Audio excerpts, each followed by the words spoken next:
Ancien couvent des Récollets à Nivelles, les riverains déçus par la décision de la ministre de Bu. De nombreux Nivellois espéraient le classement de l'ancien couvent des Récollets. Ils sont plus de 3000 à avoir signé la pétition initiée par les Amis des Récollets, un groupe citoyen composé de riverains et d'amoureux du patrimoine.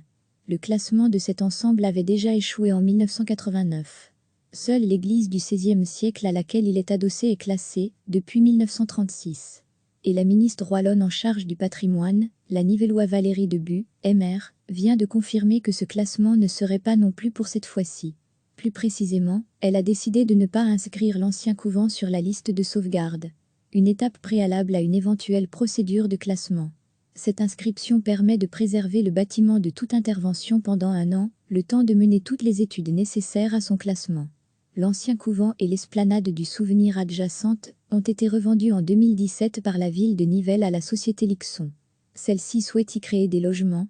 Dans un communiqué, la ministre justifie sa décision. Inscrire le couvent sur la liste de sauvegarde serait un frein à la réalisation de ce projet et accélérerait la dégradation du bâtiment, inoccupé depuis plusieurs années. Elle souhaite donc que le promoteur puisse commencer à y travailler au plus vite. Charlie Hugeant, le porte-parole des Amis des Récollets, ne cache pas sa surprise. Nous nous attendions à une décision contraire. Avec des historiens, nous avions constitué un dossier en vue de cette inscription sur la liste de sauvegarde. Nous savons que l'Agence wallonne du patrimoine, l'AWA, avait rendu un avis favorable à notre proposition. On a été surpris, parce qu'on était convaincus qu'après notre pétition nous aurions l'oreille de la ministre. Ce qui n'a pas été le cas. Et elle n'a pas non plus entendu ni écouté son administration, regrette-t-il. Le groupe citoyen craint que le projet immobilier ne nuise au caractère patrimonial de l'ensemble.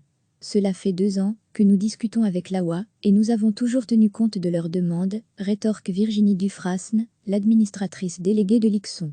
C'est pour cela que vont bientôt démarrer des fouilles archéologiques préventives sur le site, à l'intérieur comme à l'extérieur, pour savoir ce qui est intéressant. Que ce soit classé ou pas, ne change rien. Nous avons toujours eu la volonté d'intégrer les éléments intéressants.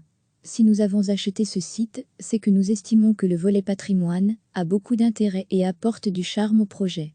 Nous voulons donc maintenir une grande partie du bâtiment. La ministre rappelle également que l'AWA est chargée de veiller au respect du caractère patrimonial du site. Concrètement, le projet prévoit de garder l'aile ouest du couvent, du côté de la rue de Charleroi, une partie de l'aile sud et les façades du cloître. L'autre partie de l'aile sud devrait être démolie et reconstruite dans un style prévu pour s'intégrer à l'ensemble. Cette aile, parallèle à la rue de Sainte, a été construite à différentes époques et est plus hétéroclite. Sa façade extérieure présente un intérêt moindre, explique-t-elle encore. Nous considérons que c'est un ensemble, sans doute la plus belle entrée de Nivelles, et qu'il n'y a pas de raison de raser ça. Le projet prévoit également la construction de 2 autres immeubles à appartements, à la place de l'actuelle esplanade du souvenir. C'est le seul parc qui existe à l'intérieur de l'enceinte de la ville. Tous les arbres, taupières et arbustes qui s'y trouvent devraient d'ailleurs être repris sur la liste des arbres remarquables du Code de développement territorial, or on s'étonne qu'ils ne le sont pas. Nous considérons que c'est un ensemble, sans doute la plus belle entrée de Nivelles, et qu'il n'y a pas de raison de raser ça, réagit encore Charlie Hugeant. Le promoteur assure qu'un arbre, le gros chêne, et que des ouvertures vers le boulevard seront maintenues. Le projet n'est cela dit pas encore complètement ficelé. Lixon devrait introduire sa demande de permis auprès de la ville en juin prochain. La procédure prévoit une enquête publique, au cours de laquelle les défenseurs du patrimoine comptent une nouvelle fois faire entendre leur point de vue. Recevez chaque matin l'essentiel de l'actualité. Cliquez sur s'abonner pour recevoir les dernières nouvelles.